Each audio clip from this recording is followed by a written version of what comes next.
आज आप लोग को एक टॉपिक बताने जा रहे हैं जो बहुत ही इम्पोर्टेंट है। उसमें मेनली आपका समझना होता है थ्योरी। अगर वो थ्योरी को समझ जाते हैं तो आसानी से आप क्वेश्चन को बना सकते हैं। और जो आप लोग बताने जा रहे हैं उसमें थ्योरी बेस्ड फिगर बनाना होता है।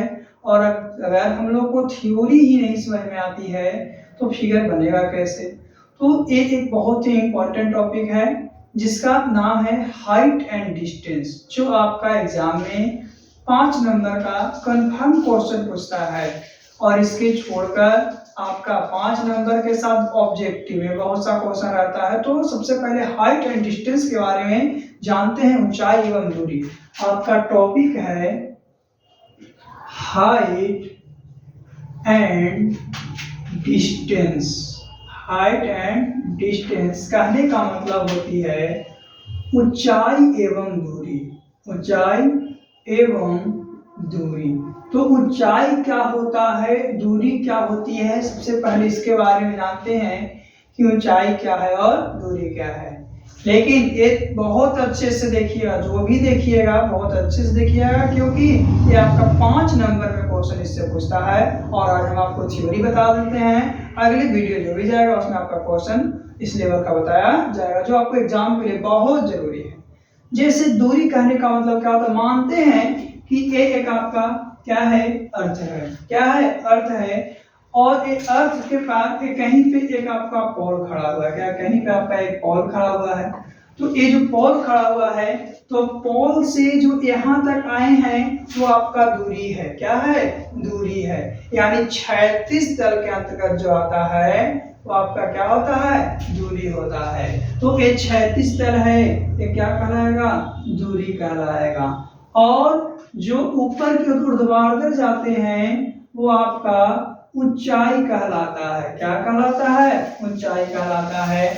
दूसरी बात, हम लोग क्या जानते हैं कि हाइट एंड डिस्टेंस में जब भी हम लोग पढ़ते हैं तो करीब करीब आपका, करीब ही नहीं, सब 90 डिग्री से रिलेटिव होता है। एक कोण आपका फिक्स है कि 90 डिग्री होता है, बाकी और कोणों से हमें मतलब नहीं होता है।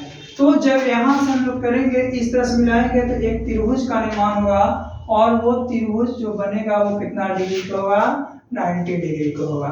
तो ऊंचाई कहने का मतलब क्या है, यहाँ से यहाँ तक जो है आपका ऊंचाई है।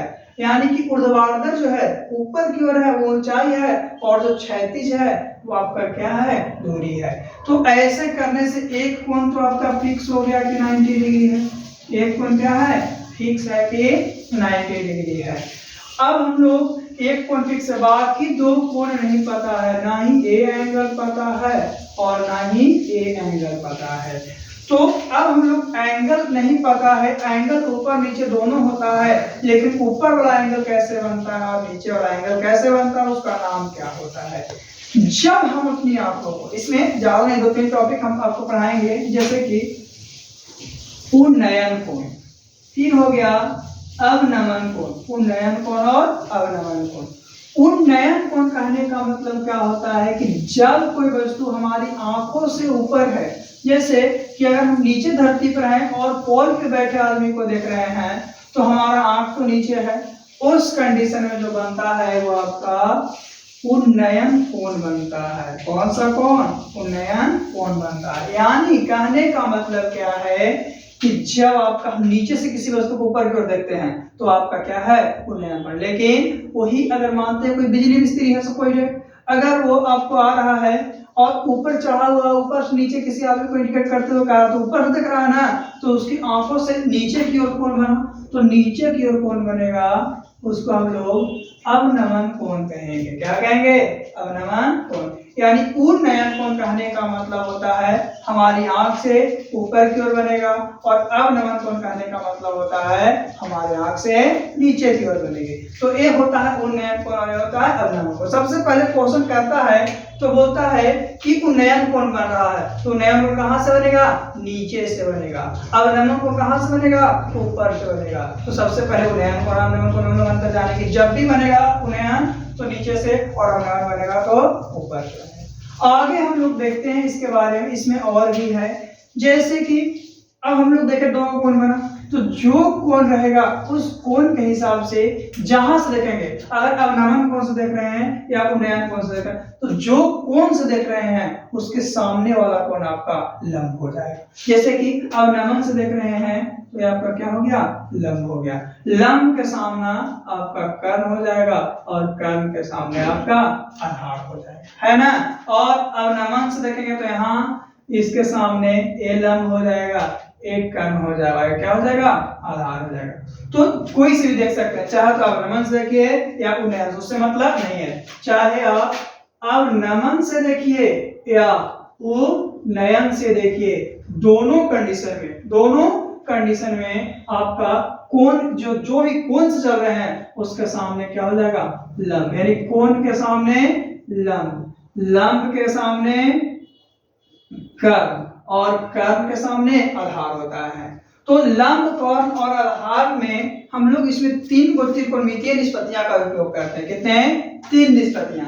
पहला जो है साइन, दूसरा जो है कॉस, तीसरा जो है टैन। ये 3 निष्पत्तियां का हम लोग जनरली यूज करते हैं, सबसे ज्यादा यूज करते हैं। तो साइन का यूज कहां करते हैं, तो चाहे तो उन्नयन और अवनमन कोण से देख रहे हैं और लंब और कर्ण में संबंध पता चल रहा है, तो लंब और कर्ण में होगा तो किसका, साइन का प्रयोग करेंगे। कॉस में होगा तो कॉस रहेगा किसका, तो आधार और कर्ण में। जैसे कि कहेगा, अब हम लोग ये नहीं समझ में आ रहा है कर्ण का प्रयोग करेंगे, कॉस का करेंगे कैसे, तो उसके लिए एक एग्जांपल देते हैं। कहेगा कि एक जो है आपका क्या है कि धरती से एक बच्चा पतंग उड़ा रहा है, तो नीचे से उसके ऊपर रहा तो उन्नयन कोण बनेगा।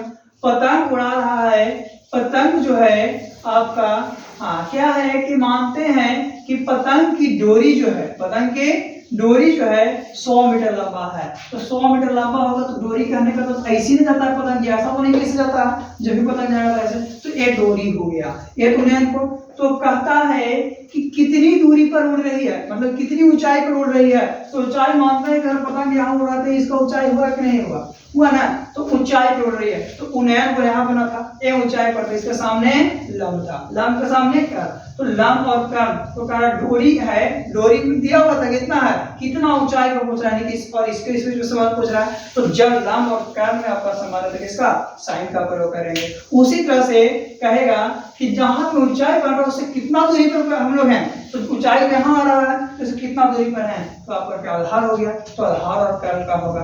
तो इस तरह से अगर हम लोग को लंब और कर्ण में संबंध है तो साइन थीटा का, कॉस में संबंध है तो आधार और कर्ण में, और टैन में अगर संबंध है तो लंब बटा किसका, आधार का इस्तेमाल करते हैं।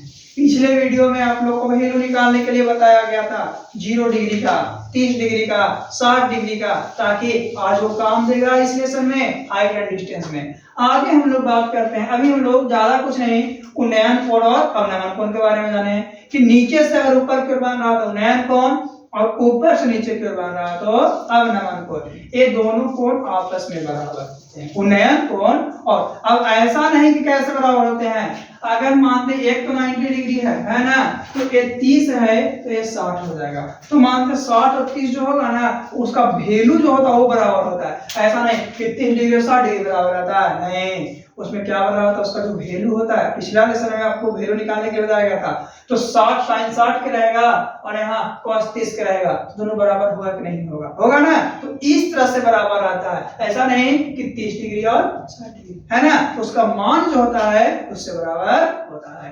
तो कोण के सामने को हम लोग लंब कहते हैं, लंब के सामने को कर्ण कहते हैं, कर्ण के सामने को आधार कहते हैं। आगे बात करते हैं, तो लंब और कर्ण में संबंध है तो साइन थीटा का प्रयोग करते हैं, आधार और कर्ण में संबंध है तो कॉस थीटा का प्रयोग करते हैं, लंब और आधार में आपका है तो tan थीटा का प्रयोग करते हैं। आगे हम लोग बात करते हैं, यहाँ तक हम लोग जान गए हैं कि साइन का प्रयोग कहाँ करेंगे, कॉस का कहाँ करेंगे, और अब इसमें थोड़ा सा देता है 2-3 पॉइंट और है। इसमें क्या है, एक है पाद बिंदु, क्या है, एक है पाद बिंदु, दूरी तो बताएं दूरी क्या होता है, एक है पाद बिंदु और एक है शीर्ष बिंदु, शीर्ष बिंदु। तो पाद बिंदु और शीर्ष बिंदु क्या होता है, पाद बिंदु और शीर्ष बिंदु क्या होता है, तो कोई भी चीज, कोई भी वस्तु जहां से शुरू करता है, जहां से शुरू करता है वो उसका पाद बिंदु होता है, और जहां तक जाता है सबसे ऊपर वो वस्तु वो उसका शीर्ष बिंदु कहलाता है। जैसे कभी कभी देखे होंगे, अक्सर ऐसा आता है कि किसी के घर पर टावर लगा हुआ है, किसी के घर पर टावर लगा हुआ है। आप बताइए दोस्त, मानते हैं कि मेरा एक घर है छोटा सा और इस पर टावर लगा है, तो एक टावर जो है, टावर का शीर्ष बिंदु तो है, लेकिन हमारा घर का शीर्ष बिंदु क्या है, ये है कि नहीं है ना? तो घर की ऊंचाई यहाँ तक था, तो ये आपका क्या हो गया, शीर्ष बिंदु हो गया। आगे बात करते हैं, लेकिन यही आपका किसका जो टावर है, टावर का पाद बिंदु भी है। क्यों? क्योंकि टावर आपका यहीं से शुरू है। टावर कहाँ से शुरू है? यहाँ से शुरू है, इसीलिए ये टावर का क्या है, पाद बिंदु है। तो पाद बिंदु और शीर्ष बिंदु कहने का मतलब क्या होता है कि वैसी वस्तु जो जहां से प्रारंभ होती है, जहां से शुरू होती है, उसी को हम लोग क्या कहते हैं, पाद बिंदु कहते हैं, और जो सबसे ऊंचाई तक जाता है वो क्या होता है, आपका शीर्ष बिंदु होता है। जैसे कि एक क्वेश्चन हम आपको बताते हैं, क्या एक क्वेश्चन हम आपको इस बताते हैं, समझाते हैं थोड़ा सा। जैसे कि कहता है कि एक मीनार है, एक मीनार है, उसके ऊपर एक क्या है, ध्वज दंड खड़ा है। तो सबसे पहले जब हम लोग को कहेगा कि एक मीनार है, उसके क्या है कि ध्वज दंड खड़ा, तो सबसे पहले क्या करेंगे, एक मीनार को बनाएंगे। क्या करेंगे, एक मीनार को। जैसे यहाँ पे छोटा बताते हैं, एक जैसे कि थोड़ा सा मानते हैं, यहाँ पे देखिएगा क्या है कि एक मीनार है, ठीक है, इसके ऊपर एक ध्वज दंड खड़ा है। तो ऐसा कह दिया, अपवाद क्या कहेगा कि मीनार के शीर्ष बिंदु, मीनार के शीर्ष बिंदु और किसका, मीनार के शीर्ष बिंदु और ध्वज दंड के शीर्ष बिंदु का उन्नयन कोण, उन्नयन कोण कहेगा तो कौन नीचे से बनेगा, ऊपर बनेगा, नीचे बनेगा। तो धरती के 40 मीटर की दूरी पर, 40 मीटर की दूरी पर ये जो है क्या है कि इसका जो क्या शीर्ष बिंदु किसका, आपका टावर का। तो टावर का शीर्ष बिंदु और मीनार का शीर्ष बिंदु और ध्वज दंड के शीर्ष बिंदु का कोण कितना, 3 डिग्री। तो पहले 30 डिग्री, उसके बाद कितना डिग्री, 60 डिग्री। कहने वाला जिसको कहेगा उसको होगा। केहू कह सकता था कि जो आपका ध्वज दंड के पाद और शिखर का उन्नयन हो सकता था ना, तो पाद और शिखर का बोलता, तो यहाँ से देखते हैं। तो पाद बिंदु कहने का मतलब होता है जहां से कोई चीज शुरू होती है, और शीर्ष बिंदु कहने का मतलब है जहां, जैसे कि आपको पता है ना कि इतना, तो क्रमशः बोला था इतना से इतना डिग्री हो गया कि नहीं हो गया। आगे हम लोग थोड़ा सा शीर्ष और पाद बिंदु के बारे में जाने, 2-3 टॉपिक के बारे में जाने हैं। देखिए कौन कौन, फिर से रिपीट करते हैं, थोड़ा आगे बढ़ते हैं। जैसे कि आपका अवनमन कोण, कौन सा कोण, अवनमन कोण, ठीक है। उन्नयन कोण, उन्नयन कोण, फिर हो गया आपका पाद बिंदु, शीर्ष बिंदु और दूरी, ऊंचाई, दूरी और ऊंचाई। तो दूरी क्या, हम बोले कि धरती पर यहाँ से वहां तक जितना दूरी चल रहा है दूरी चल रहे हैं, ऊपर जाएंगे तो ऊंचाई, धरती पर चलेंगे तो दूरी, ऊपर जाएंगे तो ऊंचाई। शीर्ष बिंदु सबसे ऊंची वाला जो छोर है वो शीर्ष बिंदु, और सबसे नीचे वाला छोर है वो आपका पाद बिंदु। आगे हम लोग बात करते हैं शीर्ष बिंदु और पाद बिंदु के आगे हम लोग जाने कि जो भी एंगल है, उन्नयन कोण कहां से बनेगा, नीचे से बनेगा, और अवनमन कोण ऊपर से बनेगा। कोण में संबंध देखने के लिए बताएं कि लंब और कर्ण में संबंध है तो साइन का प्रयोग करेंगे, आपका आधार और कर्ण में है तो कॉस का प्रयोग करेंगे, और tan में प्रयोग है तो लंब और आधार का। 2-3 एग्जांपल भी आपको बताएं किस तरह से होता है। जो लंब कोण होगा, कर्ण कोण होगा, आधार कोण होगा, पाद बिंदु क्या है, शीर्ष बिंदु क्या है, एक क्षैतिज तल के बारे में बताते हैं और क्षैतिज रेखा के बारे में। तो क्षैतिज तल के कुछ दूरी पर, जैसे कि ये था बना हुआ, अब ये नीचे आ जाएगा तो क्या हो जाएगा, क्षैतिज तल हो जाएगा, लेकिन इसी के समानांतर आ जाएगा तो क्या हो जाएगा, आपका क्षैतिज रेखा। कभी कभी बोलता है क्या कि धरती पर एक बच्चा खड़ा है, क्या है, एक बच्चा खड़ा है जो 2 फुट का 3 फुट का जितना का ही बने, और एक मंदिर की ओर क्या करता है, 40 मीटर दूर जाता है। तो मानते हैं कि ये मंदिर कहाँ रहेगा, जब भी रहेगा तो मंदिर धरती पर न रहेगा, आसमान में तो रहेगा नहीं दोस्त। अब बालक है तो यहाँ से जा रहा है, क्या कर रहा है, यहाँ से जा रहा है तो 40 मीटर दूर गया, तो इसका जो उन्नयन कोण था ना वो कितना हो गया, मानते पहले 30 था अब 60 हो गया, अभी 60 है पहले 30 हो गया, तो पहले इसको कितना डिग्री था, 60 डिग्री था। तो आखिया एक करना है, यहाँ से कौन बनेगा, कितना क्या करेगा, चलो लड़का है ना यहाँ से कौन बनाता है तो गलत हो जाता है, जब लड़का जा रहा है तो इसका आंख यहाँ है तो जब भी कोण बनेगा तो यहाँ से बनेगा ऊपर की ओर, है ना। तो इस तरह से जो बनता है वो आपका, तो ये जाएगा तो इसी के सामने आंसर आ जाएगा। तो अगर यहाँ से यहाँ तक 40 मीटर पहुंचा तो यहाँ से यहाँ तक 40 पहुंचेगा तो कितना हो जाएगा 30 डिग्री। तो यही जो है आपका क्षैतिज रेखा है, और ये क्या है आपका क्षैतिज तल, क्या है क्षैतिज तल।